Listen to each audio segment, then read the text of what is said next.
Donc, l'histoire d'apprentissage aujourd'hui était d'approfondir notre compréhension de l'addition et la soustraction des polynômes. Donc, c'est vraiment d'approfondir sur ce qu'on a fait dans la leçon 3.2 et d'utiliser un peu les concepts de la leçon 3.3 en même temps.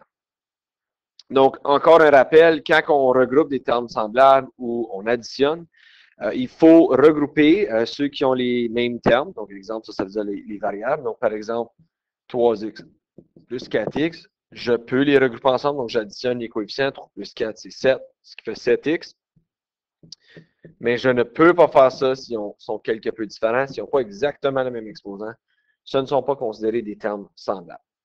Donc, le premier exemple qu'on a fait ensemble, c'était celui-ci qui ressemblait beaucoup à ce qu'on faisait il y a une semaine. Donc, si on regarde ici, moi, ce que je recommande souvent, c'est de commencer par souligner tes termes semblables.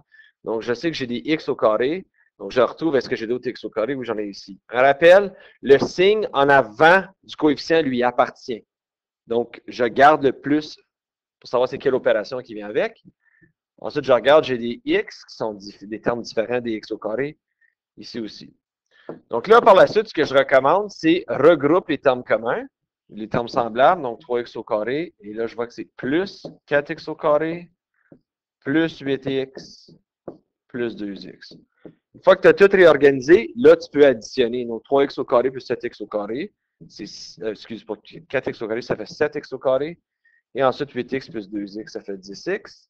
Et maintenant, c'est des termes différents, donc j'ai terminé. Lorsque c'est tous des termes différents, je ne peux plus additionner ou soustraire, c'est fini. Donc là, ce qu'on va faire, c'est on va regarder qu'est-ce qui arrive si j'ai deux polynômes qui s'additionnent et qui ont des pourcentages, des parenthèses qui séparent les deux polynômes. Donc, la première chose que tu veux faire lorsque tu fais une addition entre deux polynômes, c'est d'enlever les parenthèses. OK? Donc, c'est quand même une addition, donc tous les termes peuvent être regroupés, ceux qui sont semblables. Alors, tu réécris sans parenthèse pour commencer. Et par la suite, tu fais justement ce que je viens de faire. J'aimerais que tu identifies tes termes semblables. Donc, je commence avec, j'ai des x au carré, un plus 2x au carré. OK? Ensuite, j'ai un plus 4x et j'ai un moins 6x. N'oubliez pas, le signe lui appartient, donc c'est négatif 6x. Puis en dernier, j'ai négatif 2 et positif 9. Donc maintenant, ce que tu veux faire, c'est que tu veux réécrire ça en ordre. Donc, x au carré plus 2x au carré. Tu regroupes tout ce qui est semblable, donc les jaunes ensemble, les verts ensemble et les bleus ensemble. Maintenant, il reste tout simplement à additionner. Donc, 1x au carré plus 2x au carré, c'est 3x au carré. 4x moins 6x, c'est moins 2x. Et moins 2 plus 9, c'est plus 7. Donc, la réponse finale de cette chose complexe au début, c'est 3x au carré moins 2x plus 7. Alors là, je vais faire le B dans cet exemple-ci juste pour qu'on pratique davantage le concept avec les parenthèses. Donc, encore un rappel, la première chose que tu veux faire, c'est enlever tes parenthèses.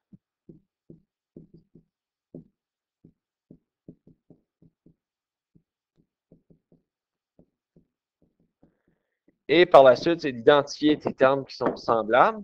Donc, je regarde ici, j'ai des m au carré n.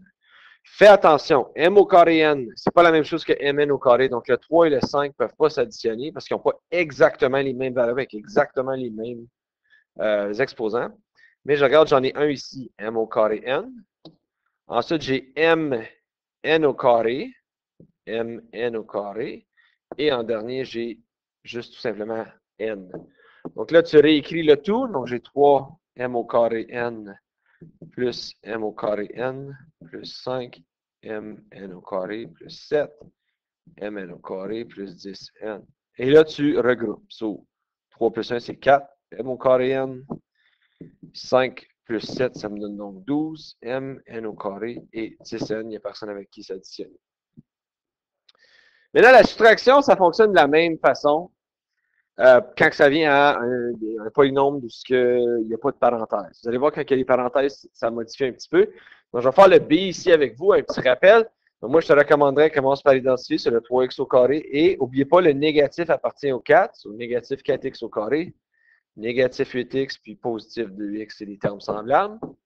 Je les réécris, donc 3x au carré, moins 4x au carré, moins 8x, plus 2x. Et là, je peux calculer. So, 3x au carré moins 4x au carré, c'est négatif 1x au carré. Puis moins 8x plus 2x, c'est moins 6x. Et voilà ma réponse finale. Donc là, d'où ce que ça vient un petit peu plus compliqué, puis ça revient à ce qu'on faisait à la dernière leçon, c'est la distributivité. Donc, oui, je veux me débarrasser de mes parenthèses, mais la deuxième parenthèse, ce n'est pas une addition, donc je ne peux pas tout simplement débarrasser parce que c'est comme dire moins 1 fois tout ce qu'il y a dans la parenthèse. Donc, il faut que tu distribues le négatif 1 à chaque partie de ce qu'il y a dans la deuxième parenthèse. La première parenthèse, c'est tout simplement un 1. Fait que la première parenthèse, on peut l'enlever tout de suite. Mais maintenant, la deuxième parenthèse, c'est que je fasse négatif 1 fois 7m au carré. Mais ça va donner moins 7m au carré. Négatif 1 fois 4m, ça va être moins 4mn. Et négatif 1 fois négatif 2, ça va être plus 2. Donc, c'est essentiellement ce que ça fait, c'est que ça change le signe de tout ce qu'il y a dans la parenthèse. Par la suite, je peux regrouper mes termes communs. Donc, je vois que j'ai 6m au carré moins 7m au carré. Là, je n'ai pas mis mon surligneur. J'ai moins mn moins 4mn et j'ai plus 4 plus 2. Donc, j'ai regroupé tout ce qui était semblable. Et là, 6m au carré moins 7m au carré, c'est négatif m au carré. Négatif mn moins 4mn, c'est moins 5mn. Et 4 plus 2, c'est plus 6. Donc, je vais en faire un ici. Je vais faire le B. Alors, encore une fois, tu as une soustraction de deux polynômes puisqu'il y a des parenthèses. La première parenthèse, c'est comme dire 1 fois tout ça, donc ça ne change rien. Je peux enlever la parenthèse. Mais la deuxième, il faut que je distribue le négatif 1.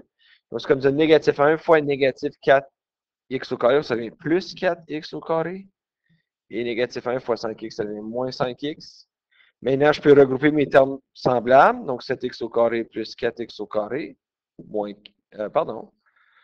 5x moins 4. J'ai mis mon x en premier, mais tu as ceux qui ont mis moins 4, moins 5x. C'est juste conventionnel d'avoir tes variables du plus grand exposant au plus petit, puis garder ta constante pour la fin. Donc là, je peux regrouper mes termes semblables, ce qui me donne donc 11x au carré moins 5x moins 4. Donc, une dernière petite chose pour qu'on travaille la distributivité. Des fois, tu impliques un coefficient ou un terme, un monombre qui multiplie un binôme, qu'ensuite tu dois tout simplifier ça ensemble. Ça devient un petit peu dégueulasse. Alors, je te demanderais de prendre 2 minutes, respirer, puis regarder au problème A. Donc, tu as 4x fois x moins 3 plus 2 fois x plus 3. Alors, quand tu arrives à une situation comme ça, il ne faut pas t'oublier PEMDAS. Pour me débarrasser des parenthèses, évidemment, il va falloir que je distribue. Donc, il faut que je fasse la multiplication en premier. Alors, 4x fois x, c'est 4x au carré. 4x fois négatif 3, c'est moins 12x. 2 fois x, c'est plus 2x. Et 2 fois 3, c'est plus 6. Donc, maintenant, je me suis débarrassé de mes parenthèses. Et là, je peux regrouper mes termes communs. D'ailleurs, ils sont déjà regroupés. Parce qu'il n'y a pas d'autre x au carré. Moins 12x plus 10x, c'est moins 10x plus 6. Alors, je vais en faire un petit peu plus difficile ici. Donc, encore une fois, tu fais 2 fois 3x au carré. Donc, ça, c'est 6x au carré. Puis là, si vous voulez voir une revue sur la distributivité, vous pouvez absolument aller voir la vidéo numéro 3.3. 2 fois négatif 4x, c'est moins 8x. Et 2 fois 5, c'est plus 10. Ensuite, négatif 2x fois x, ça, c'est négatif 2x au carré. Et négatif 2x fois négatif 3, ça c'est plus 6. Donc là, je peux regrouper mes termes semblables. 6x au carré moins 2x au carré, moins 8x plus 10 plus 6. 6x au carré moins 2x au carré, c'est 4x au carré. Puis moins 8x, il n'y en a pas d'autre x. Oh, pardon, c'était plus 6x. Ça, c'est moi qui se trompe. Là. Pardon, c'était 6x ici. Désolé. Ce qui veut dire que ce serait moins 8x plus 6x. Pardon, et plus 10 à la fin. OK, donc moins 8x plus 6x, c'est moins 2x plus 10. J'étais un petit peu trop près ici. Bon, on va clôturer avec d'autres modélisations, comme on a fait dans les derniers exercices. Donc, encore une fois, l'objectif ici, c'est d'identifier tes variables, puis par la suite d'écrire les équations impliquées. Donc, si on regarde ici, là, on jumelle un peu tout ce qu'on a fait. On a dit Martin a X cartes, son frère Claude a 2 fois le nombre de cartes de Martin plus 5. Ensemble, ils ont 164. Fait que tu as bien des étapes. Donc, une des choses que tu peux faire, c'est de figurer, OK, Martin, je sais que c'est X cartes. Puis Claude, c'est 2 fois, le nombre de cartes de Martin qui était X. 2 fois X plus 5. Ça, c'est une autre phrase. Et ensuite, on dit ensemble, ils ont 160 cartes. Ça veut dire que Martin plus Claude, c'est 160. Donc là, je sais que Martin, c'est X. Claude, c'est 2X plus 5. Donc, ça veut dire que X plus 2X plus 5 donne 160. Et là, je peux regrouper les termes semblables. Donc, 3X plus 5 devrait me donner mon 160. Un deuxième exercice, on a Mathieu qui pèse 2,6 kg de moins qu'Isaac. Leur masse combinée est 121,4. Je veux une équation pour le total. OK. Fait que ma première chose, c'est d'établir mes variables. Mais Mathieu, il pèse quelque chose par rapport à Isaac. So, Isaac, c'est mon inconnu là, que je ne connais pas. Fait que Isaac, on va y mettre un X. Puis Mathieu, il pèse 2,6 kg de moins. So là, de moins, ça mêle les gens. Vous savez que c'est une soustraction, ça va être avec le X et le 2,6.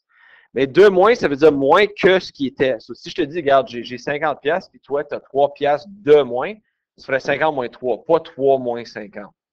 Donc ici, ça serait donc X moins 2,6 qui serait le poids de Mathieu. So, whatever qui est Isaac, moins 2,6 kg. So, ça, c'est la première équation. Leur masse combinée est 121,4 kg. Donc, combiné, ça veut dire ensemble. Alors, Isaac plus Mathieu, ça va être 121,4. Alors, je regarde ici. Isaac, c'est X. Mathieu, c'est X moins 2,6. Là, je peux regrouper mes termes comme 2x moins 2,6, qui serait égal à 121,4. Alors, ceci met fin à la leçon d'aujourd'hui. Si jamais vous avez des questions, n'hésitez pas à communiquer avec votre enseignant.